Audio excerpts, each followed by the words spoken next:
تو جن مواقع پہ غسل واجب ہوتا ہے تو ان صورتوں کے اندر ہر حال میں غسل کرنا ضروری ہے، صرف وضو کافی نہیں ہے۔ غسل سے پہلے وضو سے پہلے غسل کیا جائے گا اور پھر وضو کیا جائے گا، پھر جو ہے کوئی بھی عبادت آپ کر سکتے ہیں۔ اگر ایسا کیا گیا تو انسان ناپاک رہے گا اور اس کی کوئی عبادت قبول نہیں ہوگی۔ اسی طرح سے جو غسل کے مسنون مواقع ہیں وہ چار ہم نے پڑھے۔ چار موقع پر غسل کرنا سنت ہے کہ اگر آپ کا جسم پاک بھی ہے تو پھر بھی غسل کرنا یہ مسنون ہے۔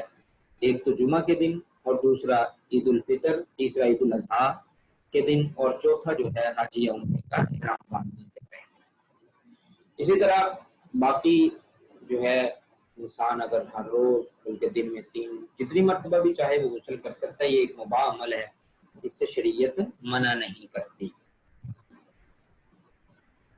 اب مسئلہ یہ ہے کہ غسل کرنے کا سنت طریقہ کیا ہے اور غسل کے فرائض کیا ہیں۔ سب سے پہلے یاد رکھیں کہ جس طرح سے ہم نے غسل کے 4 فرائض پڑھے تھے، اسی طرح سے غسل کے بھی 3 طریقے ہیں، 3 فرائض ہیں۔ غسل کا سب سے پہلا فرض یہ ہے کہ 3 بار اس طرح سے کلی کی جائے کہ پانی حلق تک پہنچے۔ اگر کسی پر غسل واجب ہے تو اس کے لیے ان 3 فرائض کو پورا کرنا ضروری ہے۔ فرائض کا مطلب میں پہلے سمجھا چکا ہوں کہ اگر فرائض میں سے کوئی ایک فرض رہ گیا یا کوئی فرض ادھورا ادا ہوا تو آپ کا غسل مکمل نہیں ہوگا یا وضو مکمل نہیں ہوگا۔ اسی طرح سے یہاں پہ غسل کا سب سے پہلا فرض جو ہے وہ یہ ہے کہ کلی کرنا، اور اس طرح سے کلی کرنا کہ پانی حلق تک پہنچے۔ اگر روزہ نہیں ہے، اگر روزہ ہے تو پھر اس طرح سے کلی نہ کرنا، بلکہ وہ صرف جیسے وضو کے لیے کلی کی جاتی ہے ویسے ہی صرف منہ کی کلی کی جائے گی۔ اور غسل کا دوسرا فرض ہے کہ ناک میں اس طرح سے پانی جو ہے وہ بہانا، ڈالنا، بلکہ جہاں تک ممکن ہو وہاں تک ناک میں پانی آگے تک لے جائے، ناک کی نرم ہڈی تک کوشش کرنے جائے۔ اور تیسرا فرض ہے غسل کا کہ پورے جسم پر اس طرح سے پانی بہایا جائے، یعنی جسم کو اچھی طرح سے مل کر صاف کیا جائے کہ جسم کا کوئی حصہ یا کوئی عضو خشک نہ رہے، بلکہ ایک بال کے برابر بھی جگہ خشک نہ رہے۔ اگر ایک بال کے برابر بھی جگہ خشک رہتی تو آپ کا غسل مکمل نہیں ہوگا کیونکہ فرض پورا نہیں ہوا۔ تو یہ غسل کے 3 فرائض ہیں۔ سب سے پہلے 3 بار اس طرح سے کلی کرنا کہ پانی حلق تک پہنچے، اور دوسرا یہ ہے کہ ناک میں 3 بار اس طرح سے پانی ڈالنا کہ جہاں تک ممکن ہو وہ پانی آگے تک لے جائے۔ اور غسل کا تیسرا فرض یہ ہے کہ جسم پر اس طرح سے پانی بہایا جائے، یعنی جسم کو اچھی طرح سے مل کر اس انداز سے صاف کیا جائے کہ جسم کا کوئی حصہ اور کوئی عضو جو ہے وہ خشک نہ رہے۔ آگے غسل کا مسنون طریقہ ہے کہ مرد اور عورت کے لیے یہ ضروری ہے کہ وہ اس طرح سے نہائے کہ جسم کا کوئی حصہ اور کوئی عضو یہاں تک کہ ایک بال کے برابر بھی جگہ خشک نہ رہے۔ دوسرا غسل کا جو مستحب عمل ہے وہ یہ ہے کہ پانی کے اعتدال کے ساتھ استعمال کیا جائے، یعنی بہت زیادہ پانی ضائع کرنا یہ بھی اللہ تعالیٰ کی نعمت کی ناقدری ہے، اور اتنا کم پانی استعمال کرنا کہ جس سے غسل بھی اچھے طریقے سے استعمال نہ ہو یہ بھی ٹھیک نہیں ہے۔ اعتدال یعنی میانہ روی کے ساتھ پانی استعمال کیا جائے، خام خواہ جو ہے وہ پانی ضائع نہ کیا جائے۔ اسی طرح سے یہ بھی ایک سنت ہے کہ غسل خانے میں نہایا جائے، یعنی 4 دیواری میں نہایا جائے، پردے میں نہایا جائے۔ اگر غسل خانہ میسر نہ ہو تو پھر مرد کے لیے جو ہے کپڑے پہن کر نہانے کی اجازت ہے، البتہ عورت کے لیے ضروری ہے کہ وہ ہر حال میں پردے میں نہائے۔ اسی طرح سے غسل کرتے وقت بعض لوگ باتیں کرتے ہیں، گنگناتے ہیں، کہ غسل کرتے وقت گنگنانے اور باتیں کرنے سے منع کی ہے۔ یہ یاد رکھیے گا کہ شریعت نے جو طریقے مقرر کیے ہیں، جو ابھی ہم نے جیسے پڑھے ہیں، ان کا مقصد انسان کو نقصان یا تکلیف پہنچانا نہیں ہے، بلکہ یہ تو سب اس کے فائدے کی باتیں ہیں۔ ہر نماز سے پہلے وضو کرنے سے ذہنی اور جسمانی سکون ملتا ہے، انسان صاف ستھرا رہتا ہے اور اس کی تھکاوٹ دور ہو جاتی ہے۔ نہانے سے پورا جسم صاف ہو جاتا ہے، اس طرح صفائی کے باعث بیماریوں سے کافی حد تک انسان محفوظ رہتا ہے۔ وضو کرنے اور نہانے سے ذاتی صفائی بھی حاصل ہوتی ہے اور اس طرح روحانی صفائی بھی حاصل ہوتی ہے۔ وضو کرنے سے، غسل کرنے سے روحانی طور پر بھی انسان کو فائدہ ہوتا ہے۔ جناب رسول اللہ صلی اللہ علیہ وسلم نے پوچھا کہ اگر تمہارے گھر کے باہر یعنی تمہارے دروازے پہ ایک نہر بہتی ہو اور تم دن میں 5 مرتبہ اس میں نہاتے ہو، وضو کرتے ہو، تو کیا تمہاری جسم پر کوئی میل کچیل باقی رہ سکتا ہے؟ صحابہ نے کہا کہ نہیں۔ تو آپ نے فرمایا اسی طرح سے جو انسان دن میں 5 مرتبہ وضو کرتا ہے تو اس کے صغیرہ گناہوں کو اللہ تعالیٰ معاف فرما دیتے ہیں۔ جب انسان پاک صاف رہتا ہے، باوضو رہتا ہے، تو اسے عبادات کے علاوہ کام کرنے میں بھی لطف آتا ہے اور اس طرح سے عبادت بھی اس کی قبول ہوتی ہے اور کام کرنے کی صلاحیت بھی بڑھ جاتی ہے۔ باوضو رہنے کے بڑے فوائد ہیں کہ صرف عبادت اور نماز کے لیے ہی باوضو نہیں ہونا چاہیے، بلکہ ویسے بھی اگر عام روٹین کے اندر بھی انسان جو ہے باوضو رہے تو اس کے بہت سے جسمانی اور روحانی فوائد حاصل ہوں گے۔ یہ مختصر میں نے غسل کے فرائض اور غسل کے کچھ فوائد آپ اللہ کے سامنے عرض کر دیے ہیں۔ اب غسل کرنے کا جو مسنون طریقہ ہے وہ کیا ہے؟ تو غسل کرنے کا مسنون طریقہ یہی ہے کہ غسل اس طرح سے کیا جائے کہ سب سے پہلے اگر غسل واجب ہے، انسان پر غسل واجب ہے اور غسل کر رہا ہے، تو سب سے پہلے اسے چاہیے اس کے جسم کے جس حصے پہ ناپاکی یا گندگی لگی ہے، نجاست لگی ہے، وہ اسے صاف کرے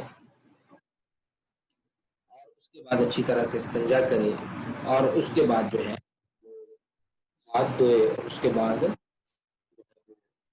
وہ کلی کرے، یعنی اس طرح سے کلی کرے کہ 3 بار پانی جو ہے وہ حلق تک پہنچائے اور اس کے بعد ناک میں پانی ڈالے اور باقی جو ہے اعضائے وضو ان کو دھو لے، وضو کے طریقے پہ وضو کر لے اور اس کے بعد پھر جو ہے وہ پورے جسم پر آخر میں 3 بار اس طرح سے پانی بہائے کہ جسم کو اچھی طرح مل کر صاف کرے اور یہ یقین کر لے کہ جسم کا کوئی حصہ اور کوئی عضو خشک نہیں ہے۔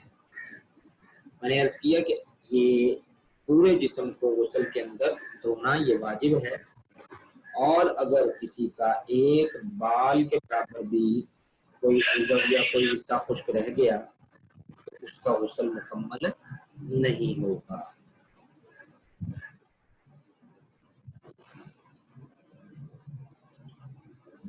یہ تھا ہمارا آج کا سبق، اس کے ساتھ ہی ہمارا یہ جو سبق مکمل کا جو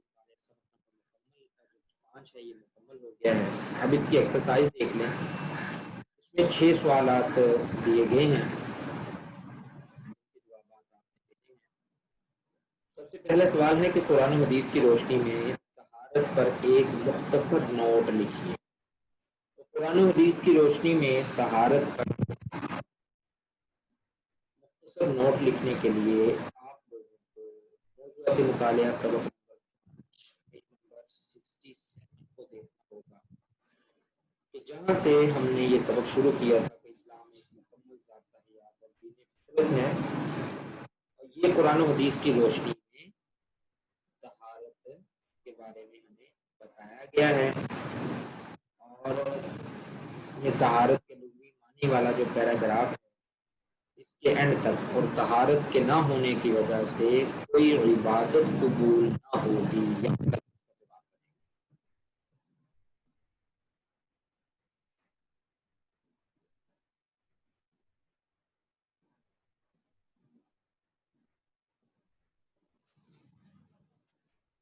اس کا دوسرا سوال ہے ہمارے پاس کہ وضو کا طریقہ بیان کیجیے۔ تو وضو کا جو طریقہ ہے وہ ہم نے پیج نمبر 68 پہ پڑھا ہے۔ ایک تو وضو کے فرائض پڑھے ہیں نا، 4 فرائض، اور ایک ہے وضو کا یہ طریقہ کہ وضو کا مسنون طریقہ حسب ذیل ہے۔ یہ 9